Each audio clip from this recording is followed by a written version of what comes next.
ფილოსოფია უნდა გაგრძელდეს ახალ საფეხურზე, წამოვიდა სხვადასხვა სახის პოზიტივიზმი, პრაგმატიზმი, ექსისტენციალიზმი და სხვა.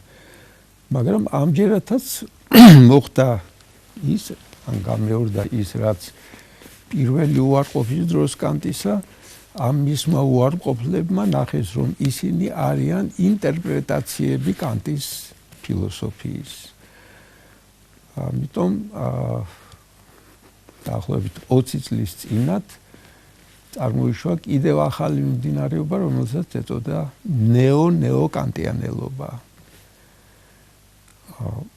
და დღეს არ არის მეცნიერი ფილოსოფოსი, ვისაც სურს მეცნიერული მსოფლმხედველობა ააგოს, რომელიც უარყოფდეს კანტის ფილოსოფიის ნიშნულობას, შეეგუა კაცობრიობა, ასე ვთქვათ, მის იმ აზრს, რომ კანტი უნდა გაიგო. შეიძლება უკეთესად, ვიდრე თავად კანტს ესმოდა. კანტი ამას უშვებდა, რომ შეიძლება მოწაფემ უკეთესად გაიგოს მასწავლებლის მოძღვრება. და თავად ისინიც, ვინც უარყოფდნენ თავიდან კანტს, შემდეგ სხვადასხვა სახით ისე უბრუნდებოდნენ მას. ეს ზოგადი მიმოხილვა მისი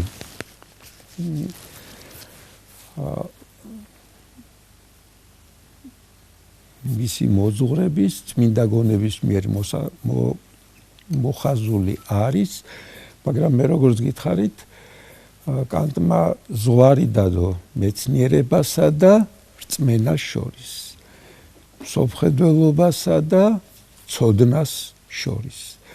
ცოდნა სადაც არის პრეტენზიის მქონე საყოველთაობაზე და აუცილებლობაზე, ეს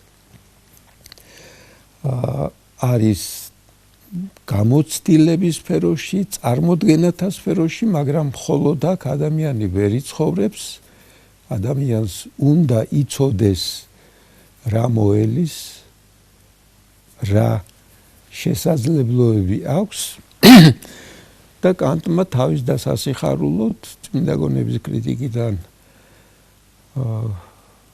7 წლის გასვლის შემდეგ ნახა, რომ არსებობს აპრიორული, ესე იგი საყოველთაო და აუცილებელი პრინციპები იმისათვის, რასაც ზნეობას უწოდებენ.